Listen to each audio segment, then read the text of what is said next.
When Jesus saw the crowds, he went up the mountain. And after he had sat down, his disciples came to him.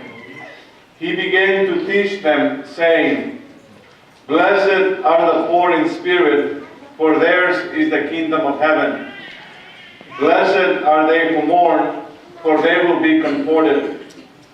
Blessed are the meek, for they will inherit the land.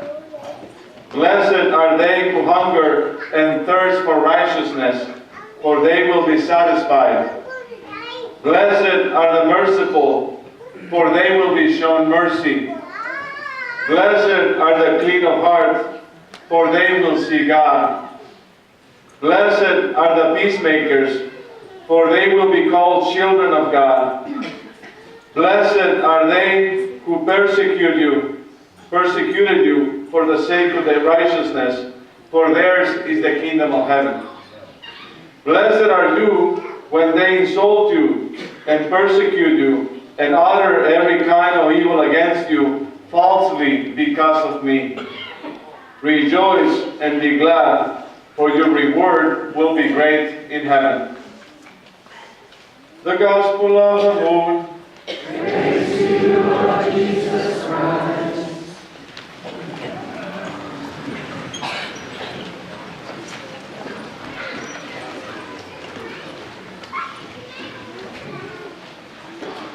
Rejoice and be glad, for your reward will be great in heaven. It's a commandment that Jesus is giving us, a new commandment of joy. The Beatitudes that presented was like the completion of the Ten Commandments. So Jesus goes up to the mountain in a similar way that Moses went up to the mountain to receive the tablets. And Jesus goes, and then he sits down to his disciples to teach them. What are in this Beatitudes? There was an old translation that mentioned, happy are the poor in spirit. Happy was later changed, because it's not precise. The word happiness for us means something else. And it doesn't cover what it is. Especially in our culture today, we tend to see happiness as something fleeting that comes and goes, not something perpetual. St. Augustine will say that we're going to live happy forever with God, but it's a state that in which we will get there. But in this world we're blessed, not happy yet. The Book of Lamentations says, in a reading for funerals, it says, my soul is deprived of peace. I do not know what happiness means. And I think that is a reality of our culture today.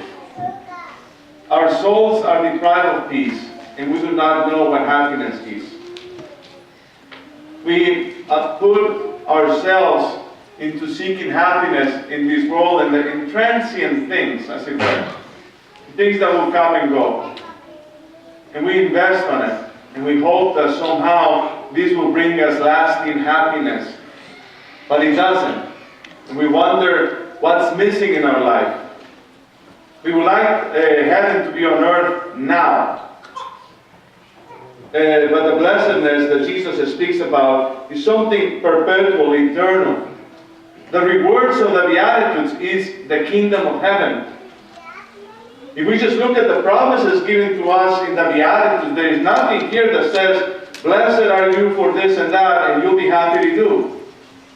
There has to be something else in our soul searching that looks for the eternal. Not the temporal, but for the eternal. Because even the temporal, the things in this world, are leading us there. It's a walk, a path to the kingdom of heaven. That's why the Beatitudes offer the kingdom of heaven at the beginning, and then at the end, it says, your reward will be great in heaven. Let's not forget, my brothers and sisters, that Jesus did not come to give happily to happiness. He comes to establish a kingdom. Jesus comes to establish a kingdom that will lead us into another kingdom. We're going to be studying the Gospel of Matthew for this year. and pay attention as we go through the liturgical year and see how much emphasis the Gospel of Matthew gives to the building up of this kingdom, the kingdom of God that is at hand, that is coming into the world to lead us into the kingdom of heaven. Pretty much the same way that the people of Israel walked up to the promised land. They were wandering in the desert, not without God, but with God's presence. That is the kingdom of God in this world. We have the kingdom of God, and then we walk towards the kingdom of God in heaven. That's where the kingdom of heaven, the comfort comes, the inheritance of the land, the satisfaction of life, the cleanliness of our heart, the reception of mercy, to become peacemakers so we can be called children of God. These are the promises that the Beatitudes give us. Perception. A challenge to get out of ourselves and see everything in light of the kingdom of heaven. But we're weak. One of the Beatitudes says, "Blessed are the meek, for they will inherit the land." It is common, in my phone when I try to Google something, you put something and it just comes out the wrong thing. Maybe I'm the only one that happens that. So it's like, sometimes I have to, for preparing for my sermons, I have to look at Google. Yes. I call it Saint Google. Because it gives you whatever you ask for. It's dangerous though. So I keep telling people, just make sure that it's a Catholic website, a real Catholic website that comes up. But you put the word meek, and it wants to correct it to weak. Automatically. Meek, weak. Apparently Google doesn't know, or knows better than I am. But I think it is a common confusion, not just for Google, but for all of us, to see weakness in meekness. And I think that's one of the virtues that is less understood, and that's why I think we should reflect a little bit about what meekness is. Because it is not weakness. On the contrary, to become meek means we have to be very strong. Weakness, as the world knows weakness, is a different thing. But meekness, it requires to see what St. Paul says in the letter to the Corinthians. Whoever boasts should boast in the Lord. In the same way, meekness controls that, but there are areas in our life in which we must be strong. St. Thomas Aquinas says that meekness is the antidote to anger. See, when we try to battle with anger, unfortunately, many times we think that we have to battle anger with love. It doesn't work. Pragmatically, it doesn't work. It sounds nice, like to put on a Hallmark card, but it doesn't work. Because anger requires the restraining of passions, what's coming in from within, what's bothering us inside. And St. Thomas Aquinas puts it that anger, the source of anger, is usually the result of memory. So anger is not something that's generated out of nothing. It is the result of memory. But anger can be good. It doesn't have to be bad. There is a good anger, controlled anger, channel anger, like the one that St. Paul speaks about when we're doing it for the Lord, when we're doing it for the church, when we exercise our anger to protect the weak, the unborn, for example. We have to gain strength and value to protect those that need to be protected, including the truth and the church herself. There is a way in which anger can channel that. That's what Jesus did in the temple when he got angry. He got angry and he turned tables around. Teaches us something that when you're angry, you can turn tables around. With nothing nice. You just gotta whip and go around with people. But what was Jesus doing in the temple when he did that? He was protecting the principle, the temple of God, and specifically that which belongs to God. So our anger can be used precisely in order to protect the Lord. The Lord is angry sometimes. We have put a masquerade in our culture in which we think that anger, every kind of form of anger, is to be extinguished. That will turn us into butterflies. Doesn't work. The Lord doesn't want that. But He wants for us to tame our anger. And how we do that is meekness is the answer to it.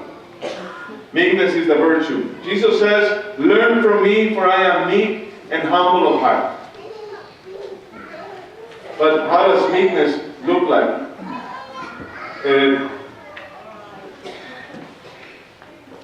We need to see what the source of anger is. So, Aquinas says that anger is the result of memory.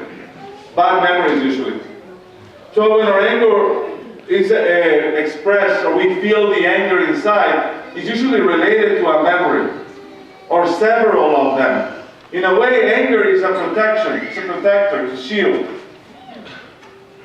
So meekness requires us the use of reason. That's important.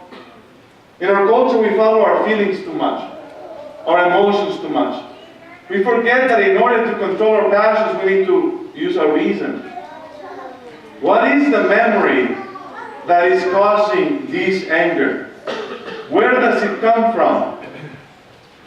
And it's not just getting in touch with the memory, but actually to understand the memory and how memory affects us. I mean, St. Thomas Aquinas said it over 500 years ago, and it's still true today.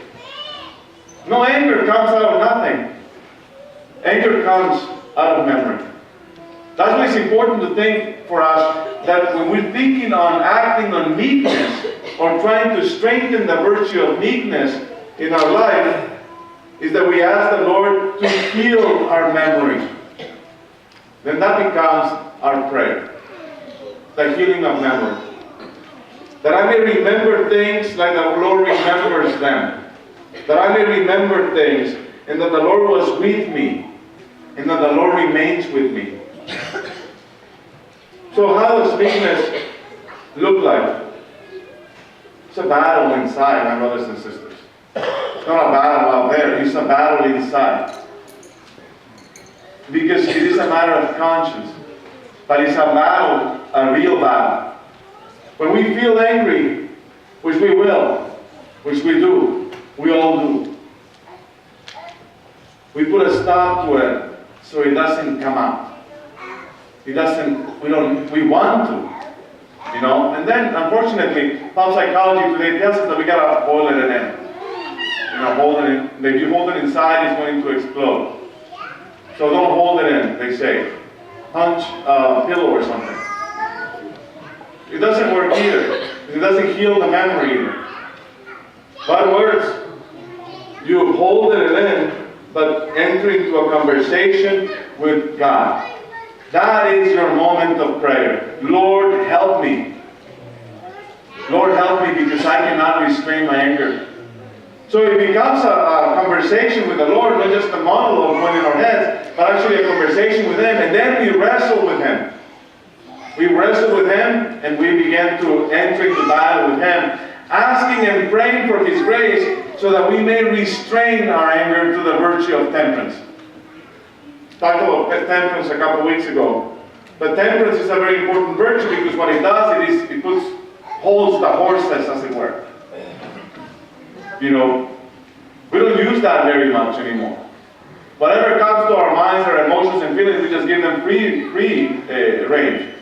We need to hold the horse. I remember when I was learning English, I said, what do you mean hold the horses? I mean, for someone who speaks Spanish, it doesn't make any sense. But we need to hold our horses and basically say, that is the virtue of temperance, the mother virtue where meekness lies. We need to learn how to hold the horses and basically put ourselves together. That shows character and virtue. It's harder. So to the idea that meekness is weakness is false. Because to be meek, it requires a lot of strength, a lot of discipline, and virtue. And you're doing it something not for your own comfort, but for the greater good and the salvation of your soul. For the greater good. See, anger is bad when it's just about us. If it's just about my dignity. But if it is about the Lord, it's good.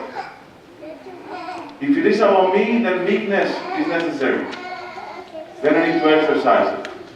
Ask the Lord to make me meek and humble of heart. I ask people two things, practically, pragmatically. Find a copy of the Beatitudes and put it next to your room, your bedroom, in a place where you pray, whatever that is. And pray every night, so that you don't lose sight of the kingdom of heaven as being the greater goal. Ask the Lord and pray often. One time I told, a few years ago, I told our catechists that they had to tell our kids, the confirmation class, to learn the Beatitudes. It's very sad because now I got some parents saying, Father, one more thing to learn. Come on, people. You know, if the kids don't know the Beatitudes, they won't know what the kingdom of God is. You know, they don't know what happiness is either. They need to learn the Beatitudes. Those are the 10 commandments of the New Testament, basically, 9 of them. But I'm not obliging them, but we shouldn't see things so mediocre. And the second one is when you feel the seed of anger, like St. Thomas Aquinas says, is the result of bitterness and grudges that we hold throughout our lives due to that memory. Ask for the intercession of the Mother of God, the Blessed Virgin Mary. Do it, especially if you're a guy. You know, there's nothing like a good devotion, healthy devotion to the Mother of God to help us in those moments, to intercede for us, to tame us. It's very hard to be angry when you're looking at her. You know? I think that's where Jesus learned his meekness as he was growing. Obviously, he was free from sin, but as he was learning how to exercise meekness, I bet the Blessed Mother was there correcting him. You know, and she's there correcting us constantly. How often should I say a Hail Mary every time that our emotions and passions begin to boil inside? You know, for some of us, maybe a whole rosary a day. For many of you, maybe one or two. For me, it's more than a rosary a day.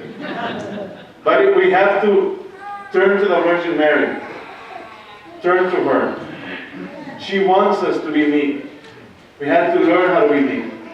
We just put ourselves in her hand and say constantly, Mother of God, help me.